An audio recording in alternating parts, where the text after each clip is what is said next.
first things first, people always go, is Jim Kwik really his name? That's not his real name, right? That's the number one question. Yeah, I didn't change it to do what I do. It's my father's name, my grandfather's name. You could say my life, my destiny was pretty much planned out. I was a runner back in school. A runner? Which is, good. A lot of pressure also when it says Kwik right on your shirt. I get too many speeding tickets because the worst name to have on your driver's license when you get pulled over for speeding is the name Kwik, because you're not going to talk your way out of that ticket. They don't cut you a break? No, it's so bad. And they'll make a joke about it too. But obviously drive safely. Yes. And stop texting. Everyone, that's a pet peeve. Stop texting. And I compare like even driving with reading faster, and how when you go slow, you could be doing lots of different things, but you're going fast. You can only focus on. It's a myth about reading that if I ask people to read faster, that their comprehension will go down. But in actuality, it's better because you have better focus. But going off on a tangent, and I get to do my mission, which is teaching people how to learn faster, focus faster, think faster, remember things faster, read faster, because I feel like the most important asset we have in today's fast-paced, knowledge economy, it's so competitive, is our time. Right? It's the time is the one thing we can't get back. And how many people feel like we're losing time? We're losing ground. We can't keep up. Yeah, every day. Yeah, exactly. And it just gets worse and worse, right? There's digital overload, and there's this digital distraction. The amount of your to-do list is growing, and there's so much competition. And how do you catch up? How do you keep up? How do you get ahead? And that's really the nature of my work. It's taking neuroscience, apply it towards personal development, apply it towards personal productivity and performance. Because, we use such a small, you've had neuroscience on your show. We use such a small potential of our brain, mainly because I feel like your brain doesn't come with an owner's manual. It's not very user friendly. Yeah. Nobody shows you. You're not taught how to use it back in school. They teach you like what to learn, math, history, science, Spanish, but very little classes on how to learn. Like how Jordan, do you focus? How do you concentrate? How do you become an active listener? How do you make social connections? How do you solve problems? How do you make better? All these things. How do you read faster, remember more? And you sit down, you be quiet, and you listen to the teacher. And then when she gives you a handout, you do it. And then when you're done early, you sit there. Right. Quietly. And this is, we all grew up with this 20th century education that prepared us for 20th century world, which to manufacture things on an assembly line or something. which is really, not very practical. So the world has evolved so much.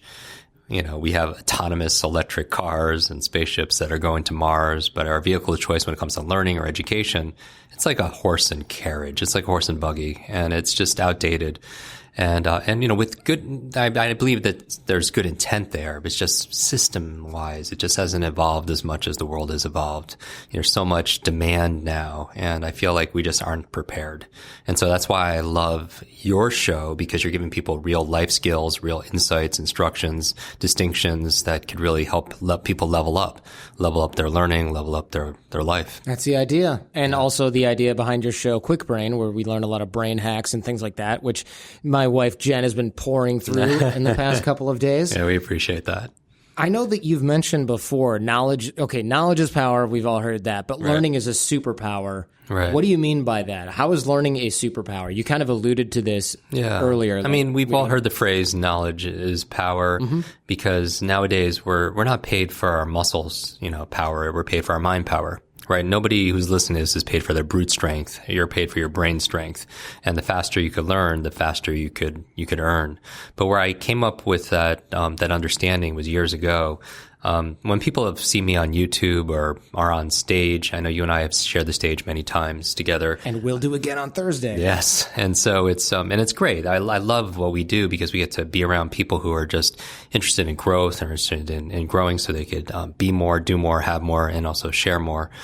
And, but I do these demos, I'll have a bunch of people stand up and, I'll memorize their names in real time, or they'll give me a 100-digit number, 100 words, and memorize it forwards and backwards. But I always tell people I don't do this to impress you. I do this more to express to you what's possible. Because the truth is, every single person listening to this could do that and a whole lot more. It's just we weren't taught. If anything, we were taught a lie. It's funny because you say, anybody can do this frontwards and backwards. Because Jen I think she was watching a video of yours where you stood up and you said something like, all right, just throw out some numbers. Mm-hmm. And then she's like, okay, maybe that worked. And then he went forward and backward and she's like, I can never do this. Or maybe I said I could never do this. I don't remember. One of us or both of us said I can never do this. Yeah.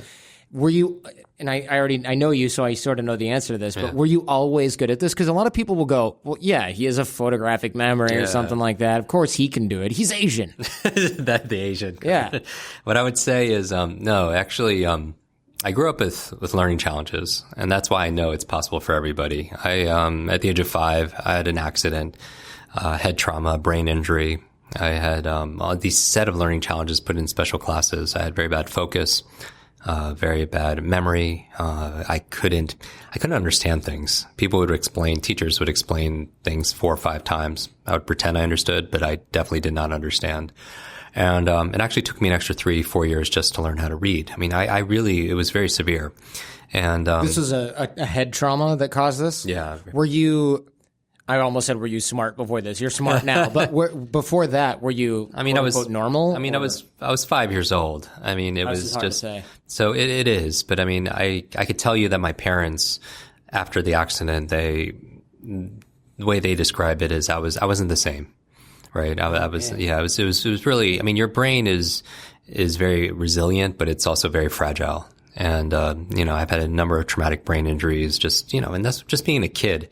And I can understand. What are you doing? I know. I've had several closed head injuries. Why? Yeah. I mean, it's funny because with, not funny, but it's right now, it's so important, for kids to get out there and to be active and your brain develops as your body develops and to move and such. And they're taking away swings, they're taking away, like seesaws and everything out from the park because too dangerous. Yeah, it is. And I believe that, but it's I do. Part of me believes it because that could have prevented my injuries potentially. But then also on the other side, I feel like kids growing up on iPads and smartphones, they're not active, and I think it's stunting a lot of their growth, especially their neurological growth in terms of their brain development, because as your body moves, your brain grooves, and play is such an important tool and resource for kids. It says, we stop playing when we grow older, but I think it's actually the opposite. I think we grow older because we stop playing. Oh, interesting. And playing is so important, especially when we're talking about accelerated learning and, rolling up our sleeves and getting involved and being curious and having that fun state. And so I struggled all through school. At the age of 9, a teacher pointed to me talking to another adult and gave me this label, said, "That's the boy with a broken brain." Worst teacher ever. Yeah, pretty much. I mean, that person would get that award because it's crazy because parents or anybody who has a relationship with a child, or maybe you were a child at one point. Most of us were. Yes. Your external words become the child's internal words. And that's why you have to be very, very careful, meaning that after that became my self-talk. That was your identity, the guy with the broken brain. It was. For the longest time, I would do bad on a test or bad on a book report, or I wouldn't be picked for the team, in sports. And I would just say, hey, I have the broken brain.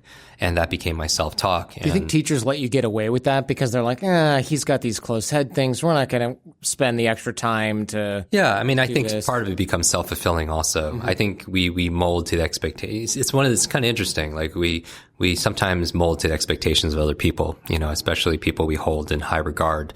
And, whether they have initials after their name, or they're wearing a white coat, or they have some kind of certificate. And so we all have people that like that, and we all get affected. My thing is with everyone listening is, one of the ideas I want people to just own for themselves, and they've heard it in different iterations, but maybe just hearing it a different way, is to the degree you want to be successful and happy and fulfilled, is that you identify more with a thermostat than a thermometer. What do you mean by that? So, like, if let's say there's a thermometer on the wall in this room, what's the function? It reacts to the temperature of the room. Exactly. Yeah. It just literally the only thing it does is it reacts to everything. But a thermostat is different. A thermostat sets a standard, it sets a temperature, it sets a goal or a vision, and then what happens in the environment? It changes. Exactly. Sure. And I think that to the degree we're happy is to the degree we feel like we have control, and that we're not just reacting to things. Now, we're all human beings. We react sometimes to the weather and to how customers are treating us and such. But to the degree we could have the locus or the location of control inside, that we feel like we're more at cause, is to the degree I feel like that we have responsibility for the way we feel and what we actually do. What if we find that we have an external locus of control? There's a lot of folks listening right now that are thinking, yeah, I should retake the internal locus of control. Wait a minute. How do I do that? I'm 24 or 34 and I work for this boss and his working sucks and he's a jerk and my relationships aren't going well. And then they list all these things that are actually the external locus of control. And they're like, how do I regain control over that? Because we know we can't brute force this stuff, right? We can't say like, fine, I'm going to tell my boss how to treat me. Right. I'm going to tell my relationships to shape up. I'm going to make sure my friends are nicer to me. Like, that's not going to happen. Right. I mean, I think we don't necessarily have control, but you know better than most people, like how much influence we have over our external environment. Sure. Especially social influence and, the dynamics between the two. And so, how people treat each other and how you could, persuade or influence or teach other people, by these influence principles. But I would say that, let's say that it's not a matter of resources as it is a matter of resourcefulness. And it's easy to say, right? It becomes cliche. But, I do believe that there's a difference between someone who dabbles in something and somebody who becomes more of a master type, meaning that it's so easy when we're talking about this is how we kicked off this conversation about knowledge is power. I actually don't think knowledge is power. I really feel like it has the potential to be power. It only becomes power when we apply it and we use it. And but the thing is, a lot of people could listen to podcasts. They could read books. They could go to another conference. But just having books on your shelf you don't get credit for that. You don't even get credit necessarily for reading it. You get credit for applying it. Exactly. Yeah. And I think that the same thing can be said is for people who listen to the same thing over and over again and they're like, oh, that's common sense.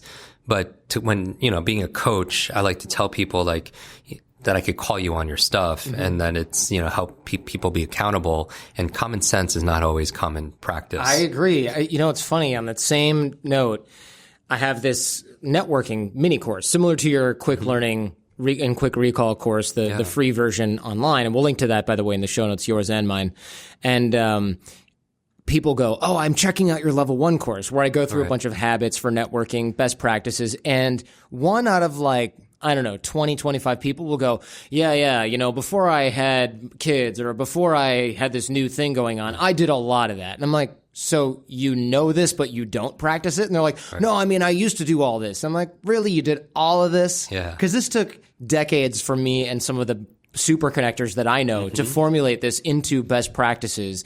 We work on this every day. We have software reminders. We have things we have to keep each other accountable. Right. But some dude who is on Instagram is like, I pretty much know most of this stuff. I'm just like, I'm pretty sure that that's not true. Right. And I think that also the problem is sometimes our ego gets in the way from our learning. One of the ways to learn faster is just to temporarily suspend your ego and say, what else is there? Like your mind, another cliche, right? Your mind is like a parachute. It only works when it's open. Yeah. But the thing is, we hear it so often, you're like, how do we, actually apply I have an open mind. I'm good. I'm totally open-minded. And you know this because you do your trainings and your speeches and people are like, oh, I've been in marketing for 20 years. And when you have a conversation with them, some of these people really don't have 20 years experience in sales or whatever it is. Right. They have 1 year of experience that they've repeated 20 times. Yeah, good point. Because there's no innovation, there's no growth in it. Because people go to what's safe sometimes. And, the way to improve your brain power is through novelty and nutrition. That's what fosters neurogenesis, neuroplasticity, these new connections. But, we have all these thoughts a day. The challenge is, they say, 50, 60, 70,000 thoughts a day, depending on the research. Jeez, I have not heard that. That's a lot of thoughts. Yeah, I think we're giving a lot of people a lot of credit. Yeah, but especially me. I'm like, I'm up to 17 and it's already 4 p.m. So. Right. But they say that the problem is, though, when they do an audit of it, is 95% of those thoughts or more are the same thoughts they had yesterday and the day before that. And that's why we have the same results, because, our thinking becomes our behavior, which becomes our results, but we're repetitive. So there's not a lot of big, innovation, if you will, because our thoughts and the questions that we're asking. But going back in terms of the external environment, what I would say to be able to own this more is choose what has influence over you. See, we have, it's funny because one of my favorite books is a book called, Man's Search for Meaning by Viktor Frankl. Yeah. I mean, it's really a classic. It's one of the books that I always recommend. People, on Instagram all the time are like, what books do you read? Right. You read that. That's a lazy question, isn't it? Right. It's a lazy question. I knew you'd agree with me on this because people are looking for a book that they can buy Right. and then either not read it all or read part of. Right. And they're like, yeah, so I got the number one from Jim Kwik. And then they turn to like Kevin O'Leary from Shark Tank and they're like, what's your favorite one book? Right. So then they might even the most go-getter gunner out of all of them, they read all those and they're like, yeah, I pretty much absorbed like all the main stuff from all these top people. And you're like, no, I'm not just if there was one book that I didn't write that had everything that I wanted you to know about life, I've got a serious problem. Yeah. If all my wisdom is contained in a book that I didn't even write, right. we got issues. Seriously. I mean, and also people are always, in the mentality is that they always want the silver bullet. They're like, what's the one thing that's going to give me that photographic memory or be able to do that? But there's so many different things, just like, whether it's relationships or it's health or it's, social influence, there's so many different things at work. And so we really have to do the work. But when it comes to, what I was saying is that the resources are more inside of us than outside. And this is just through personal experience, because there's for anyone who has an excuse that they don't have the money, they don't have the time, they don't have the network, they don't have the education, whatever it is. There's somebody who also doesn't have that's succeeding. Yeah. Right. So, I mean, it's like really it's being more accountable to ourselves and not buying into those excuses. And that self-talk, because part of it is the self-talk we have. Oh, I'm just too this, or I'm not smart enough, or I don't have and your mind is always eavesdropping on your self-talk. Like I remember I was preparing to run a marathon, with a name like Kwik again. Yeah, you gotta keep it up. There's this book I was reading, and one of the chapters on the preparation was the psychology of running a marathon, because it has a certain mentality, right? And I remember it said this verbatim, because I'm a memory expert. Yeah, we'll hold you to it. Word for word, it said, your brain is like a supercomputer and your self-talk is the program it will run. So if you tell yourself you're not good at remembering names, you will not remember the name of the next person you meet because you program your computer not to, right? And it's a simple metaphor about your brain being a supercomputer and your self-talk being the program, but there's a truth to it. And because there is a biology to our belief, right? That thoughts become things. Literally, everyone who's listening to this, your brain is going to be different because you listen to this conversation. Because in order to be able to process it, you have to make millions of your brain cells are lit up and making new connections, and it's forming. Oliver Wendell Holmes said, a person's mind, once stretched by a new idea, never regains its original dimensions. I mean, it's making permanent changes. And that's why it's so important to really talk in a way. What I'd say is the rule is don't say anything you don't want to be true. Oh, interesting. Don't say anything that you don't want to be true. Does that dovetail at all with your concept of automatic negative thoughts? I read about this a while ago. So this is actually a term that I borrowed from Dr. Daniel Amen, who is the famed brain doctor. He's done over 100,000 brain scans. And he wrote a famous book called Change Your Brain, Change Your Life. It raised like $40 million on PBS. It was a really big hit. But he has this idea of killing ants, automatic negative thoughts.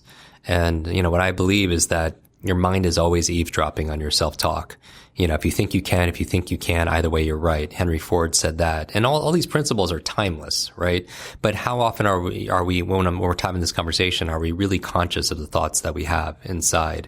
And so one of the starting places I would have when we're talking about a thermostat and a thermometer is to monitor your self-talk, because so many people have, if they're going through they really auditing. That's why I think meditation is powerful. I think journaling is so important, because that self-reflection is very powerful because it gives you insight in terms of who you are. I think self-awareness is a superpower, is the idea where I believe that in order to be able to advance in anything, whether it's in your learning or in your life and your level of happiness, you want to be curious about, about who you are. Like be curious enough to know yourself, and then also have the courage to be yourself. Once you know yourself, being the kind of person that can live that truth, as opposed to what everyone else, the Joneses, your parents, whatever got imprinted on it. And I'm not saying it's necessarily easy, but this is like the human condition, to be able to fully express yourself, without these kind of limits that we picked up when we were children, or through our teachers or education or through marketing. Everything. I feel like a lot of the work that you and I do at a high meta level is this idea of transcending.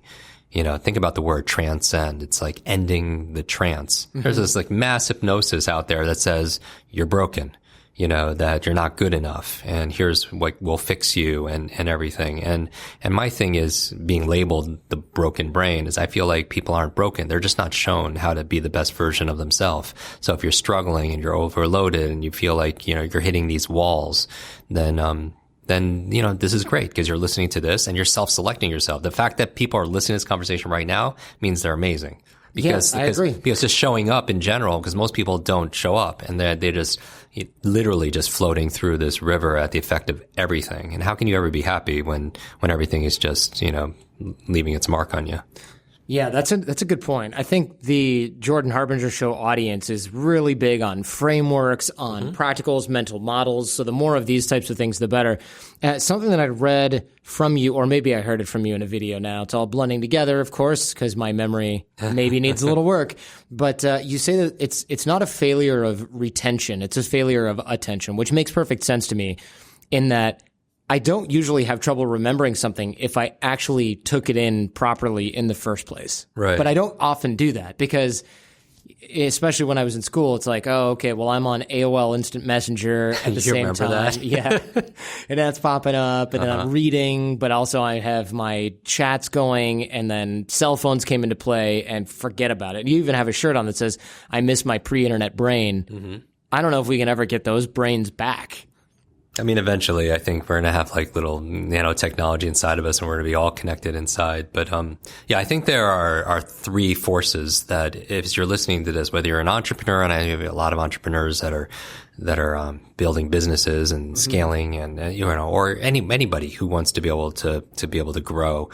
I feel like the things that are holding us back weren't there as much in previous generations because it's driven by this digital age, this digital economy. So I always talk about superheroes a lot because, we're friends. You are quite the fan of, where's that green Hulk that I always see in your photos? Yeah. So in our social media, on our Instagram and stuff like that, I have a 10-foot Hulk.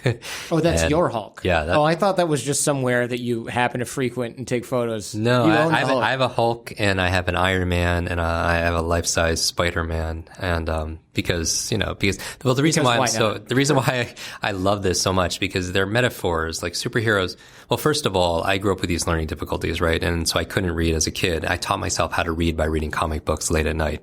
So, my parents gave me comic books and inadvertently that's how I actually learned how to read because something about the stories of going from struggle to strength, that one person can make a difference. It just brought the words to life.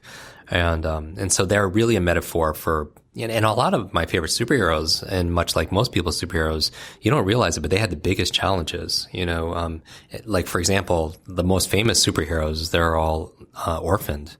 I think about Spider-Man, Iron Man, Batman, Superman, right. Wonder Woman. I mean, they start from with these challenges and going through struggles lead to our strength. I mean, we hear about it all the time, about post-traumatic stress and the challenges there. What people don't hear on the other side is there's this post-traumatic growth.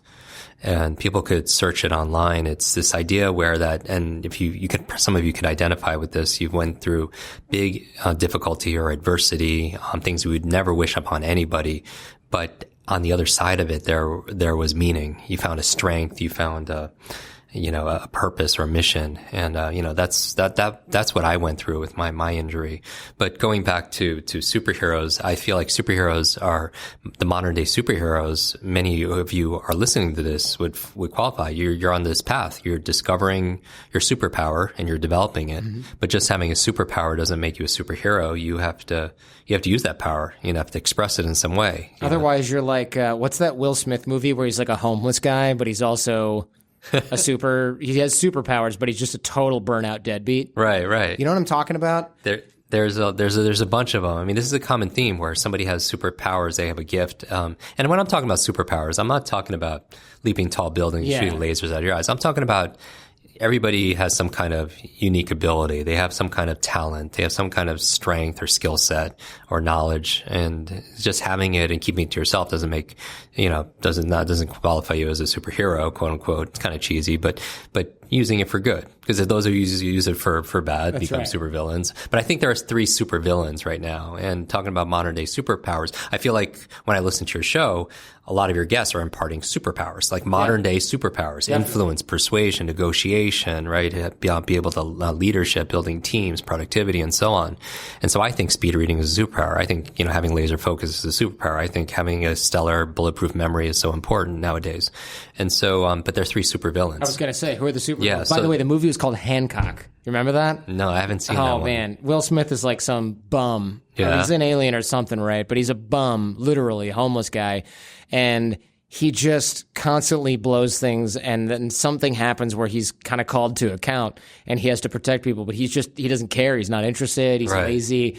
And, it'll be like there'll be a car stuck in the road, and he'll just take a whole freight train and derail it, and like everything will spill out. And they're like, really? Is that how you're handling this? So he just misuses his abilities completely the whole time. And notice when we watch a movie like that, I'm hoping you don't have to spoil it for everyone who hasn't watched it, but there's some kind of redemption. I can't remember, but I'm sure that I think at the end he's like, oh, well, because I just didn't have enough responsibility. Now I'm called to. And that's a key word, when it comes to that, because superheroes take responsibility, because with great power comes. That's right. Great responsibility. So who are the 3 supervillains? So supervillains in the digital age, and I think everyone can relate to one or more of them, that it's holding us back is, number one, they're all digital. They're digital overload. Like there's too much information, too little time. We feel like we're drowning in information. I mean, just think about all the sources that's coming from, but we're starving for real practical wisdom. And that's why, I enjoy podcasts and good, deep reading, because everyone's looking for the knowledge that they could apply. Right. With your show, with our show, for our show, it's every episode's like 15 minutes, and they get like one brain hack for busy people who want to learn faster and be able to achieve more. But we're looking for those nuggets that we could apply right away to get results. But there's too much information. So I think accelerated learning is an important superpower. The second one I would say is digital distraction. You said digital distraction, yeah. Yeah, digital overload was the first one. Oh, digital.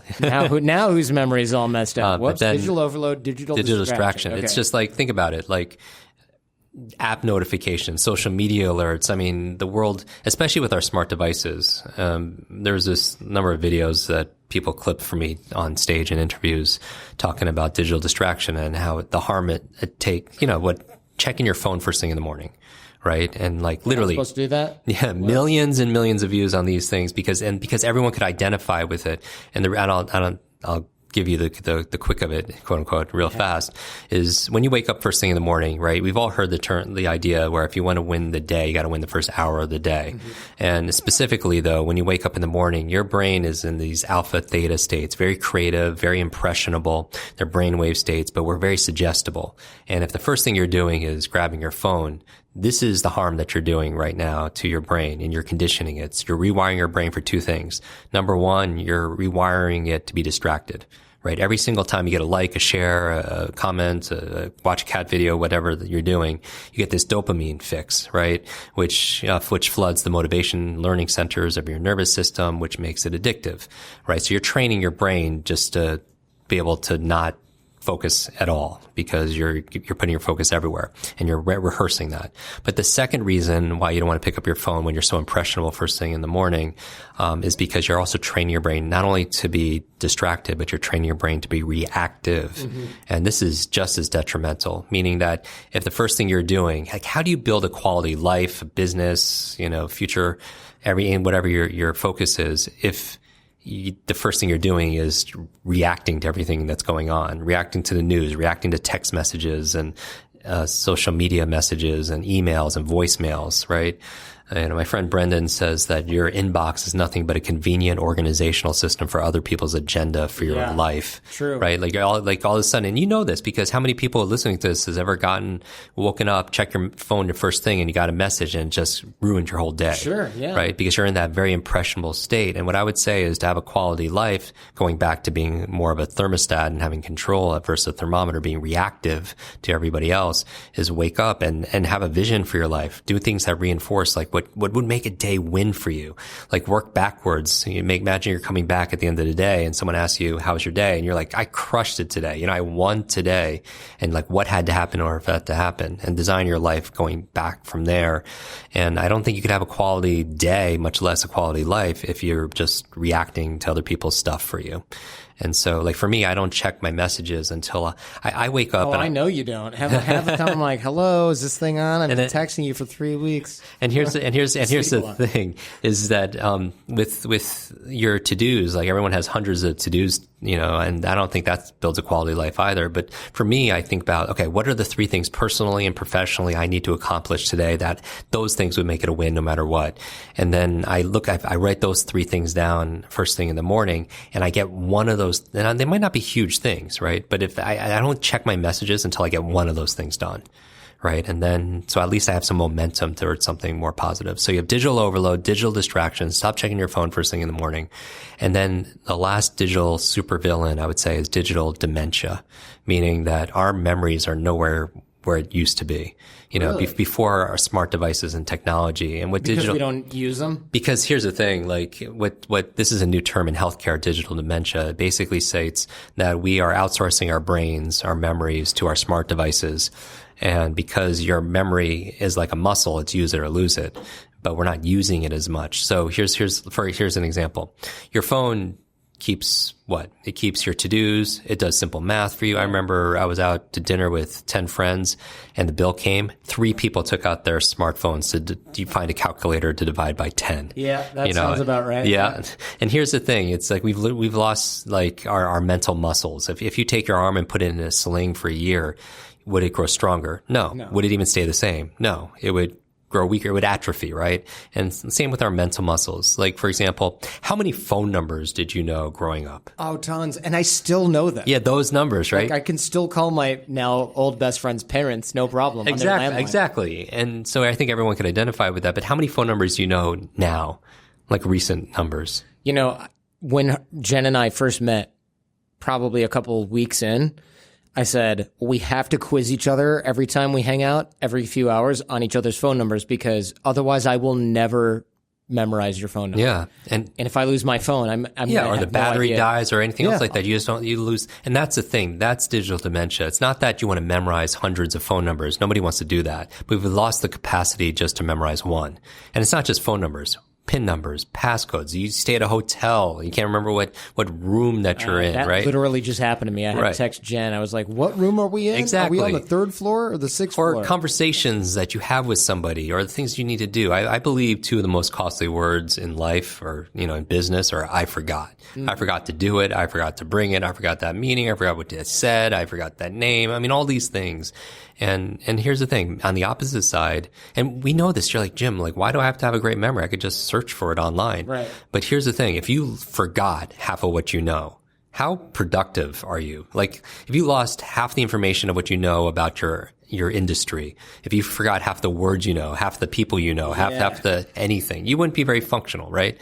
But here's the thing, on the opposite, it's also true that if you could increase your ability to do that, to learn faster, think faster, remember more, the faster you can learn, the faster you can earn. That's what I mean, that if knowledge is power, learning is your superpower. Because today, knowledge is not only power, it's profit. And I don't mean just financial treasure. That's obvious, right? Because we live in this knowledge economy and we're paid for our expertise. But I mean all the treasures in our life, our health, our relationships and everything. I mean, I came up with that idea in my mind when one of my very first students, when I finally fixed my brain, right? I read all these books on neuroscience, adult learning theory, multiple intelligence. I took all these courses on speed reading and memory enhancement. I trained with magicians. I mean, just wild. Traveled all around the world to Russia to learn like the different ways of learning languages and poetry and everything. And then I started to teach because I got really upset. I'm like, I suffered for a decade and a half in school because I didn't know these things. And I just wanted to teach everybody so they don't have to struggle. And that's really my mission. My mission is, that as the boy with a broken brain, I don't want to leave any brain behind. No brain left behind. Yeah. Literally. I want better, brighter brains, because if we could elevate the collective intelligence of the world, like who knows, like somebody listening to our podcast, right, in some like remote village, in some third world country, and they become the next, Malala or Elon Musk or whoever, right? And so I really believe that the greatest asset we have is found between our ears. And so, but one of my very first students, when I started teaching it, she was a freshman in college. She read 30 books in 30 days. Could you imagine? Like, read it, understood it, sure, retained it. I mean, if I had nothing to do but read, I could bet you I could do that same thing. And that's the thing. But she read, I mean, it's amazing. Kid, hell no. Right. I mean, but she read it and, obviously I wanted to find out not how she did it, because I taught her how to speed read it, but I wanted to find out why. I'm just like with you, being a student of psychology and wanting to know, human motivation, why people do what they do. I found out that, going back to knowledge, right? We're talking about at this whole meta level, how people learn stuff, but they don't apply it. So they don't really understand it, right? Unless they could do it. And I wanted to find out, she was doing it. And I was like, why are you doing this? Like, most people don't complete anything, much less do this. And I found out that her mother was dying of terminal cancer and was given 2 months to live. Oh, man. And the books she was reading were books on health, wellness, energy, alternative medicine, functional stuff, and basically books to save her mom's life. And I was like, wow, 2 months. I was like, good luck and prayers and everything. 6 months later, I haven't heard from her. I get a call from this young lady. She's crying. And when she finally stopped, I found out, Jordan, there were tears of joy that her mother not only survived, but is really getting better. Doctors don't know how. They don't know why. The doctors called it a miracle. But her mother attributed 100% to the great advice she got from her daughter, who learned it from all these books. And that's when I realized that if knowledge is power, learning is your superpower. And it's a superpower we all have. Even if it's a coincidence, it still seems to have some sort of placebo effect or otherwise, which is great. And who knows, maybe she did stumble upon something. But I still think this skill's useful. But unfortunately, fortunately, hopefully we don't need that type of motivation, one of our closest loved ones dying, in order to begin this type of journey. I have noticed also that some of the most successful people in the world, presidents, CEOs of companies, these charismatic types, they're really good generally with memory. Yeah. Names, events, personalities, things like that seem to be the natural, or not natural, but at least cultivated qualities that a lot of these people have. Yeah. There's all these stories about, like, Bill Clinton going, "Hey, Bob, is it? Yeah, that's right. How are your kids? They still playing tennis?" And the person's mind just, like, explodes. It's like mind blowing. Because how does he remember? We met once 3 years ago, and he remembers my daughters played tennis or something. And you hear those stories all the time. Some of them probably urban legend, but others not. Yeah. Others based on, and I don't know, maybe as a naturally good memory, but there's plenty of stories about folks like that, and they're probably cultivating this to some degree. There is. I mean, I believe that, again, for anyone listening to this, we all have that same kind of potential, and it starts really with making a decision. But the facts and the science is basically saying that 1/3 of our memory, for example, is predetermined by genetics and biology, but 2/3 is in our control. So we have high levels of influence to be able to access, like, how things get expressed. Mm-hmm. And I believe there's no such thing as a good or bad memory as much as there is a trained memory and an untrained memory. Again, like, I think it should have been the 4th R back in school. They teach you 3 R's: reading, writing, arithmetic. But what about remembering? What about retention? What about recall, right? Socrates says there is no learning without memory. And so, yeah, obviously for a lot of these successful individuals to go to med school, law school, I mean, they have to have a trained memory at some point to be able to memorize all these important facts and figures and everything that makes them be able to do what they do. With Clinton specifically, his is for real. I remember the second time I got to meet him, we were at a charity event, and I got assigned, it was 2,000 people, I got assigned to a table, and I sat down, and I was the first one there. And then afterwards, you'd love the story, like, I posted it on Instagram because no one would believe this. Forrest Whitaker sits right next to me, and I'm a big Forrest Whitaker fan. And then Richard Branson sits next to him, and then Ashton Kutcher sits next to him, and then Ashton's twin brother, who I didn't know he had a twin brother. I didn't know that either. And that must come in handy. 20 minutes into dinner, President Clinton sits right next to me, and he remembered my name. And now, honestly, I was like, okay, he was fed my name, right? Obviously, security told him, that's Mr. Jim Kwik. Right, because he didn't want to know who's at the table and everything.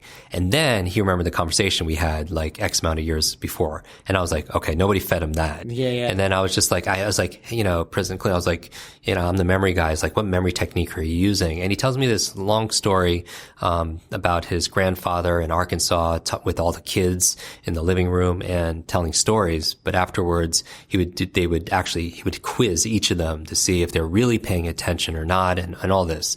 And then, and I noticed something funny when he was talking to me, that, and maybe you've experienced this before, and maybe you've experienced this for other people. When he was talking to me, I felt like I was the only one in the world. Oh yeah. You know what I mean? He's famous for that. Yeah. And it's like, and there's like a lot of people more important in that ballroom. There's a lot more people certainly at that table that more important than I am, but he's like looking right at me like no one else exists. And you could tell, like, sometimes though, when we're talking about networking, when people are out networking, they're not really paying attention. They're like looking over your shoulder and who's more important and all that. And here's the thing. It's just like people don't care how much you know until they know how much you care. We've all heard this, but one of the ways of showing that you care is being present with people. And I really do believe that his incredible memory, like regardless of your political ideology, President Clinton, I think most people agree, is a great connector, great charisma, great communicator. He's got incredible memory, powerful presence. But I think his incredible memory and his powerful presence comes from being powerfully present with people. Do you know what I mean? Yeah. It's that incredible memory, his powerful presence with people comes from being powerfully present with people, that he's not looking around, he's not in his own mind. Because you know this just through just watching people. A lot of times they're not even listening. They're like thinking about how they're going to respond, or they're waiting for their turn to talk. And you can't, one of my favorite books growing up was by a mentor of mine, Dr. Stephen Covey, wrote 7 Habits of Highly Effective People. Sure. And one of the habits of the most effective people that his research found is they seek first to understand, then to be understood. They seek first to understand someone and then to be understood by them. And that's the thing. It's just like he's just listening. Right, it goes back to what you said before about it being about attention and not retention. Exactly. And I think like what makes you such an incredible host is like when you ask questions, your guests could feel that you really want to know what those answers are. Right. And nothing, going back to sales, nothing sells like sincere interest in somebody. If only I could fake sincerity. Exactly. I'd have it made. But that's the thing. So people are even from an ego standpoint are trying to be interesting and talk about how amazing whatever it is. But I think more is just being interested in somebody else. And you could tell, people like you, people like President Clinton, they're very interested and they're asking those questions and they really want to know what those answers are. And so, and I felt like really understood. And I feel like who could be more present with people? All of us. Right. And that's a quality of memory. If you want, a lot of people, they say, oh, I have, they blame their retention, but it's not your retention. It's your attention. The art of memory is the art of attention. So how do we focus on, let's say, remembering or retaining names? Right. More effectively, because we sort of touched on this a few times. I think names are great because you're right. There's a lot of people, myself included. I used to say, oh, I'm bad with names. Then one of my friends, her friend said, you know what? That's just a crappy excuse that's letting you off the hook. Yeah. Chelsea. And I remembered that because I thought, that's so true. When I was younger, I wasn't bad with names. Right. I'm bad with names now because I'm not freaking listening half the time. This is true. I introduce myself and the person says, hi, I'm Gabriel. And I'm like, whatever, next. And then 2 seconds later, Jen's like, who is that? And I go, I have no idea. Right. Who is that? He just told me. I cannot ask. Yeah. I'll give a couple of just really big distinctions, and you don't have to use all of this, but sure. any of them is better than nothing. But so really rapid fire. I focus first on MOM, right? MOM, and this is the basis. And I like these elements because I feel like if you're forgetting anything, 95% chance one of these 3 things are missing. So let's say somebody has trouble remembering names. Okay, so you're listening to this right now. You have trouble remembering names. You admit it, and let's say there's a suitcase of $1 million cash for you, your favorite charity, tax-free. It's all yours if you just remember the name of the next stranger you meet. Who's going to remember that person's name? Yeah, every single person. Every single listener is a memory expert right now. And notice, as your brain coach, I'm going to call you on your stuff. It had nothing, if we're truthful and honest, it had nothing to do with your capability or your potential. Sure. It had everything to do with whether or not you wanted to or not. So the first M in MOM stands for motivation.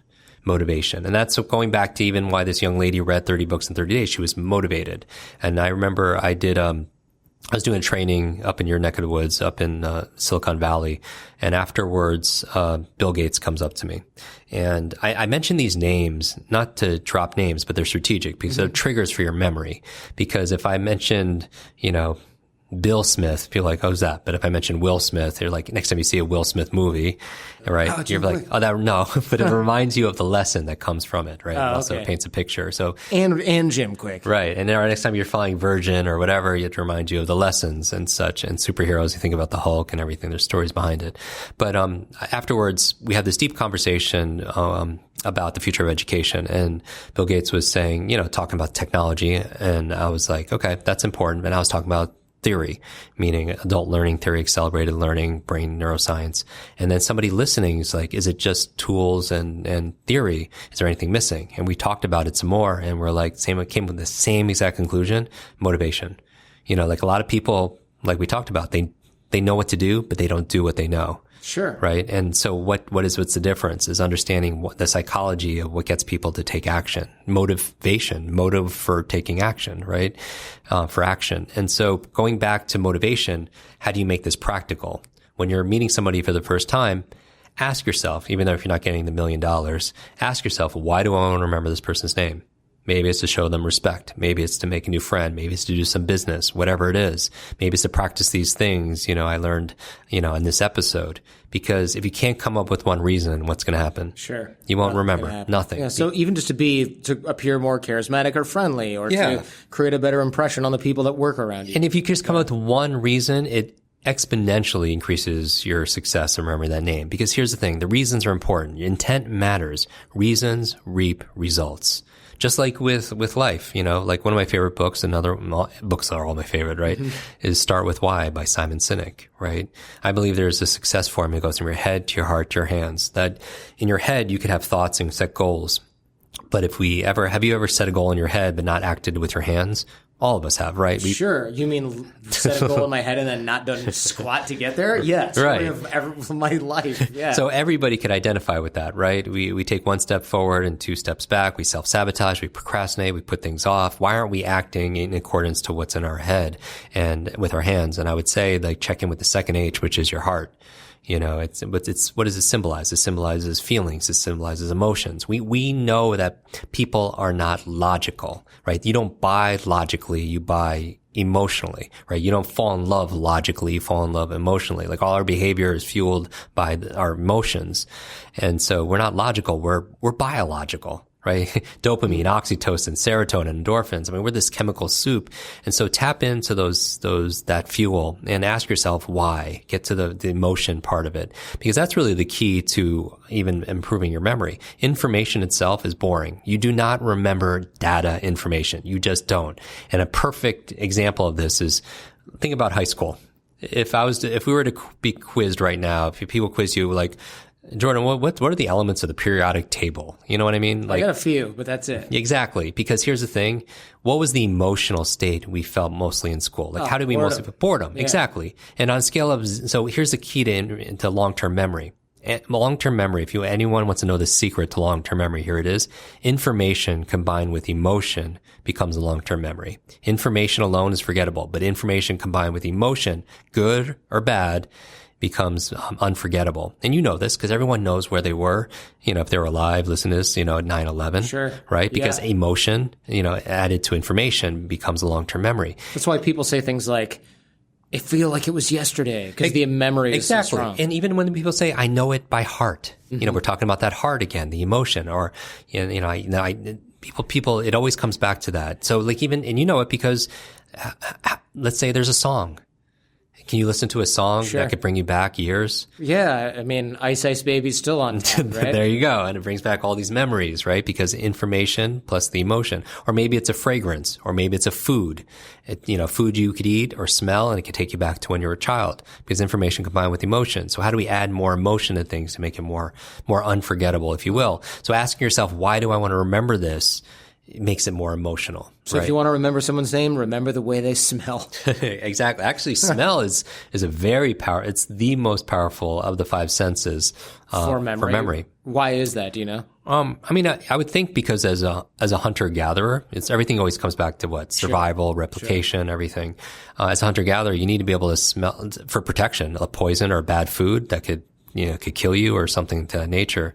But, using that, there's actually certain smells that actually stimulate, olfactory, that stimulate memory, like focus, lemon and everything, different peppermint, very good for it. Actually, a really good brain hack is they did this study where they took individuals, they submerged them underwater with breathing apparatus and had them memorize a long list of words, and then took them out of the water and then quizzed them to test them, see how many words they remember, and then put them back underwater to see how many they remembered back underwater. In which environment do they remember more? Underwater, by far, right? Really? Big, across the board and by far. And so why do you think that is? Context? Yeah, context. Yeah. Because the context is really the key to the kingdom, if you will. Because the context, the environment got anchored and linked to the actual information.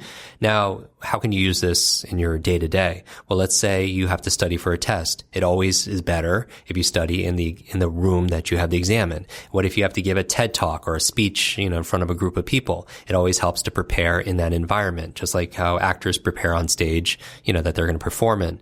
And now you're like, Jim, that's not very practical. I can't always, study in this room or prepare in this meeting room or whatever. Well, then you can merge these two tactics together. The olfactory, you can actually take the environment with you by accessing your sense of smell. So what if you were, let's say you and I had to give a talk, which we do, like in 2 days. Right. And we wanted to be able to study and rehearse it and practice it. If we were to go through our notes and actually have a unique smell, like let's say a certain lip balm or essential oil or a certain chewing gum that's distinct, that we could smell, we use that while we're studying. And then when we need to prepare, when we need to perform, then we actually access that same smell. We wear that same cologne, the same essential oils, the same lip balm, whatever it is, then we're going to access more of those memories. That makes sense. So since we can't take the rest of the environment with us, we create an element of that environment that is portable. That we take with us. So you grab the mint flavored or scented chapstick, rub it under your nose, study at a Starbucks for a couple hours. When you change Starbucks, it doesn't really matter because you got this mint stuff with you. Exactly. And then when you take the exam, you need to be able to perform, and it'll be an anchored. Cool. And that's just conditioning, right? So that's the M in mom is motivation. It's tapping into your motivation, asking yourself why, because reasons reap results and rewards. The O in mom stands for observation, and we already covered this. The art of memory is the art of attention. It's the art of observation. Like President Clinton, to have a powerful memory, to have a powerful presence means being powerfully present. Just listen, right? Everyone could remember a name. It's one word. It's 2 words, right? But what I would say is if you just listen, they're like, oh, well, but they don't teach listening techniques. How do you do that? Well, I would just write down the word listen or type out the word listen or just imagine in your mind's eye, scramble the letters as kind of a brain exercise, mental exercise, and it spells another word perfectly. What word does it spell? Oh, wait, I already lost the track of the thread. We're writing down the word listen? Yeah, so like listen, and you scramble the letters. Oh, got it. It spells another word. Up. Okay. Yeah, so if you scramble the letters, it actually spells another word perfectly. It spells the word silent. Oh, I never thought about that. So what I would say is to be a better listener, it starts by being quiet. Right. And because if you're talking to yourself, if you have a conversation going on inside your head, thinking about what you're going to say and everything, you can't listen to 2 conversations at once. That was a tough habit for me to break as a host. What am I going to ask next? Okay, he's saying this. All right, so what am I thinking? Oh, let me just trail off. And then I go, crap. Right. What are we talking about? And that's the thing, like the art of attention, attention is just like a muscle. Just like we talked about not, because you're exercising in the wrong way in terms of distraction when you check your phone first thing in the morning or late at night, coming from the blue light and, that inhibits melatonin production, all that stuff. What I would say is so many people need to break up with their phone. I'm not saying just get rid of it completely because it lets us to be able to, it's very convenient, right? But I would say is your phone is a tool, right? It is there as a resource for you. But when you're picking it up out of habit or out of boredom or you're sitting at a dinner table and you have it, even having it on the table, it really, it elevates stress and everything. Tell me about it. My stress level always goes up when my phone is exactly. And so the purpose of a phone or a smart device is to use it as a tool, because the opposite is also true, that if it's using you, then who's the tool? Seriously. Yeah, so the O in mom stands for observation, meaning be silent and just listen and you'll remember the name. And then finally, the last M in mom stands for mechanics. and not the person that fixes your car, but the tools, the techniques, the strategies on how to remember names, how to give a speech without notes, how to read faster, how to have better focus, how to learn another language, how to learn a musical instrument, whatever it is, there are real strategies. Because when our students and our podcast listeners, they're able to do what I do, like memorize decks of cards and all do all these things as well as I do, if not better, because there's always a method behind the magic. I believe at a high level, one of the principles of Kwik Brain is that genius leaves clues. Genius leaves clues. That if somebody excels in some area, I don't mean like IQ genius. That's the last thing I'm talking about. I'm talking about if somebody is excellent in their field of expertise, then there's clues. They didn't just happen to just show up that way, that they're doing other things consciously or unconsciously that other people aren't doing. And then if you learn those things, you can get the same kind of results. And really what I'm talking about is taking nouns and training yourself to take a noun and turn it into a verb.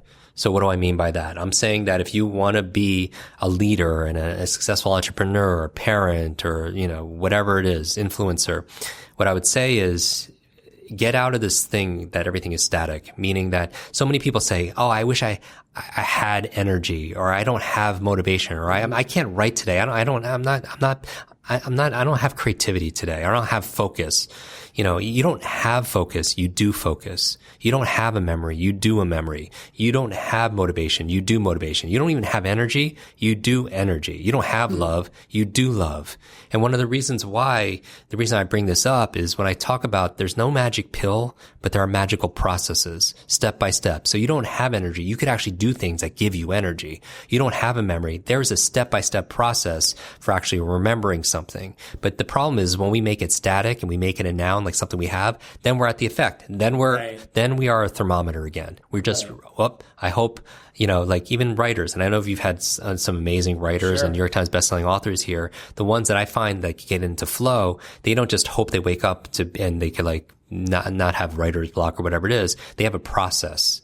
Right. And I feel like genius. Rituals too. Right. Exactly. I get up and I make 1 cup of matcha tea and then I make another cup. Exactly. Because those are the things that they could do to help create an environment where that flow it's the lip and that balm. focus. It's just always weird stuff with writers. Exactly. Athletes, I train a lot of athletes to get in flow and focus, whether they're race car drivers or tennis players or what have you. And the same thing. They all bounce the ball a certain amount of times, or when they're about to hit the ball or shoot, they all have their rituals. But those become encoded, and those habits are very important because first you create your habits and then your habits create you. The most popular downloaded episode we did were my morning routine, the 10 things I do every single morning to jumpstart my brain. And everybody has Oprah has theirs and Tony has theirs and everybody has theirs, right? But mine are specific to my brain. I want to activate my brain. Can you give us an example? We'll link to those in the show notes, but can you give us a couple of things? Just a few of them in no particular order. Like I'll wake up in the morning and I'll remember my dreams. Like I have a 6-step process for remembering my dreams. And you're like, Jim, who cares about your dreams? Because one of the reasons, people don't realize this. When you're learning all day or you're trying to solve problems as an entrepreneur or some problems in your life, your brain doesn't shut off at night. If anything, it's more active at night. I hear you. Your brain literally is more lit up at night and more active. And what is it doing? It's consolidating short to long-term memory. It's integrating what you know. It's coming up with solutions.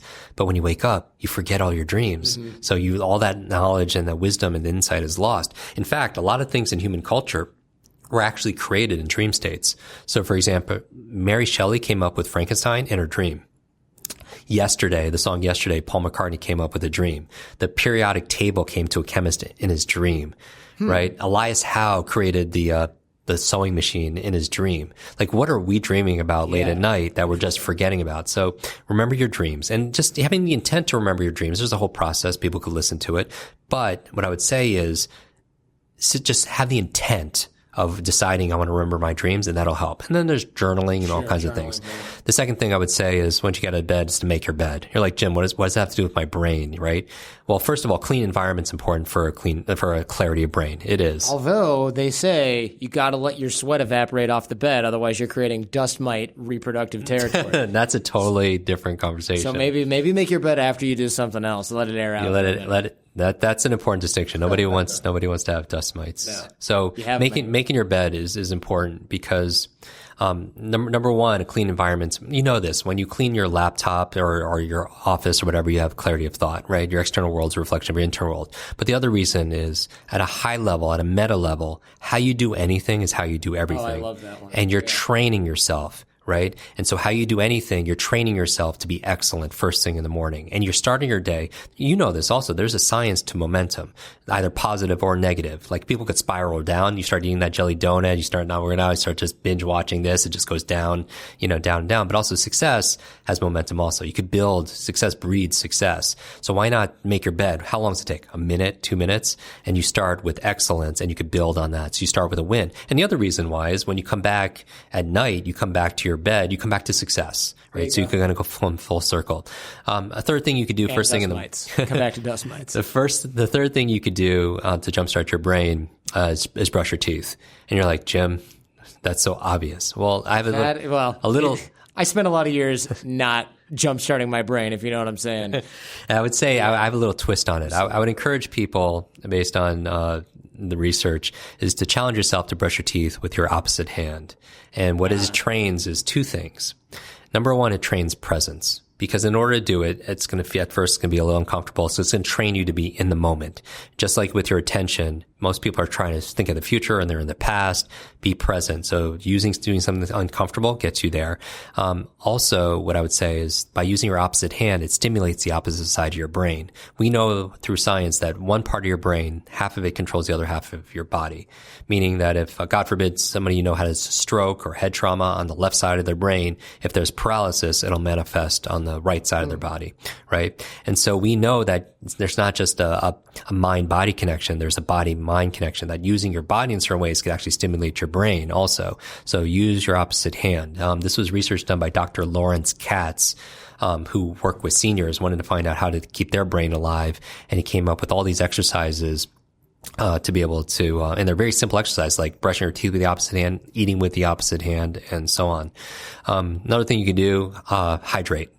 Because you can lose up to a pound of water at night. Breathing. Just you're talking about sweating, like perspiration and respiration that breeds all those dust mites. Yeah. And so your brain and your body is about 70+% water. And so hydrate. You lose a lot of water when you sleep. A lot of people just drink coffee in the morning and they think they're covering that base, but it's a diuretic, right? Right. At least that was true at one point. So I would focus on hydrating, and at that point I'm taking my probiotics, meaning that your second brain is your gut. They call it that, your second brain, second highest concentration of neurons and nerve fibers. And so what I would say is to take your probiotics, and because that feeds you, that's your second brain, and make sure you take care of what's there. After that, take a cold shower. I don't know if you've done any cold therapy. Brutal. And you're like Jim, I love you this whole episode up to this point. How long of a cold shower? So here's the thing. I believe for me, cold therapy works really well. I encourage people to do their own research and test on themselves. But we know, anecdotally, you hit your knee on a coffee table. What do? You put ice. The coffee table. Right. Oh, sorry. Put ice on it. You put ice on it. And what does it do? It reduces swelling. It reduces inflammation. Well, your body and your brain has inflammation.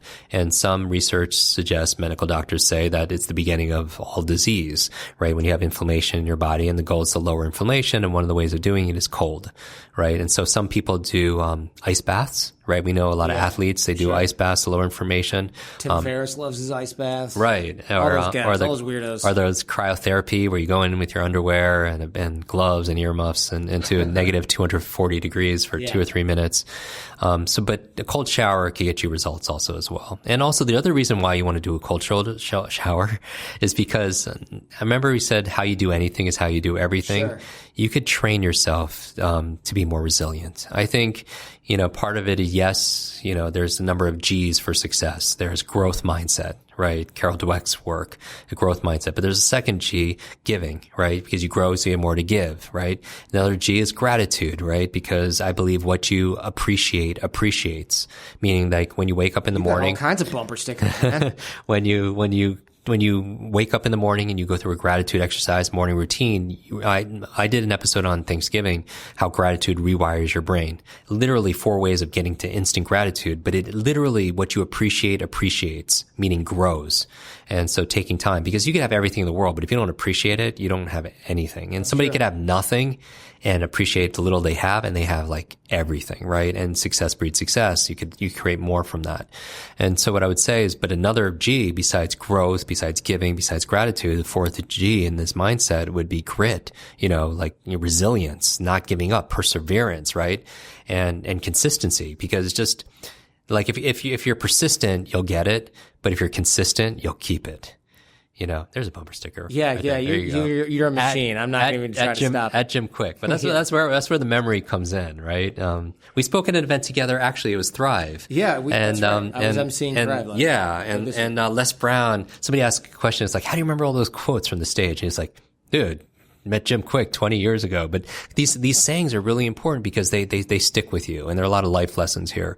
But grit is so important. So how do you build grit? You put yourself in uncomfortable positions. And I think taking a cold shower is very uncomfortable. True. Right? Yeah. but it's not risky to your health. That's right? true. It's not. And so it's not the like easiest outside your comfort zone thing. But if you could get used to when you're naked. Really, that's not true. If you could get used to being comfortable, being uncomfortable, I feel like that's where we expand. That's where we grow. That's where we become better. Sure. I mean, if you really want to get to the next level of your life or your learning or whatever we're talking about, you want to be able to play and practice at the edge of your comfort zone, at the edge of your limits. Pure out. And so like you would expand it, your grit, take cold showers, and you'll get more comfortable being on stage. You'll be more comfortable doing making that cold call or talking to that attractive person that you want to build a relationship, because you get yourself to do hard things. Here's the thing. I believe that if you procrastinate, put things off, you do the easy things all the time. If you do easy things, life is hard. That's just true.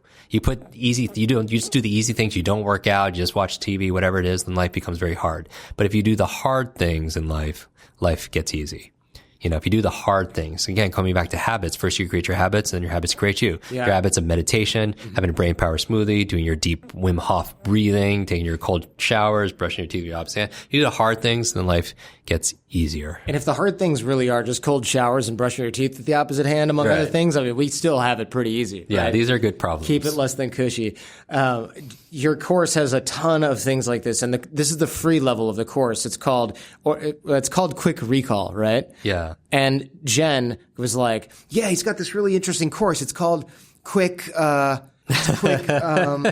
think it's Kwik Recall. It's Kwik Recall. And I went, how good could it possibly be if you couldn't remember the name? I remembered it. She eventually remembered the name. So what I would say is the best way to get access everything that we have is just go to kwikbrain.com. And I know you'll put in the notes. The only thing people have to spell it right. It's KWIK, like a quickie mark and like Simpsons or something. That's right. Kwik Brain. And then we'll actually give you 3 bonus videos on how to remember names. So we talk about MOM, the mechanics for the last M, and I'll teach you how to actually remember names. Walk into a room, meet 20 strangers, leave saying goodbye to every single one of them. But we also teach you how to give a TED Talk without notes and all these fun things. And then you'll have instant access to our podcast, because that's the best way, is bite-sized brain hacks for busy people. I'll be on there too. Yes. And you definitely want to listen to that episode. Right. So every episode is like, how do you remember names? How do you give a speech without notes? How do you learn a language? How do you change your habits? How do you improve your focus? What are your top 10 favorite brain foods? And literally, I record most of them on my phone. We have a private Facebook group and people post questions, and I just literally, instead of typing the answer out every single time, I just pick up my phone, hit my voice recorder, answer it. We upload it. It's an episode, and people could get the podcast there. So just search my name on your podcast app, KWIK, or go to kwikbrain.com. And then I would say, as a takeaway for everybody, I believe if you want to learn faster, the best thing you could do is to teach other people. I really do believe if you learn with the intent of teaching, then you get to learn it twice when you teach somebody else.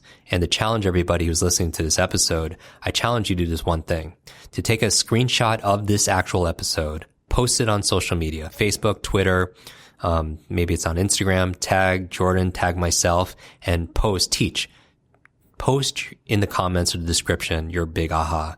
We covered a lot of things in this conversation, and I hope people took a lot of notes. We did a whole episode on the proper way of taking notes, which I think it's a must listen to episode. We keep people lazy. We make worksheets for them. Yeah. You can download them in the show notes. And so people, what I would suggest is to go through it and write your big aha and share it on social media, because when you teach it, you'll own it more and you're more likely to employ it. And so take a screenshot, tag us both.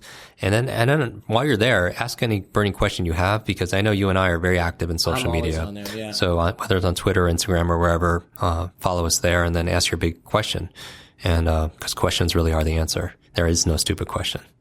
Jim, thank you very much, man. Dude, this is great.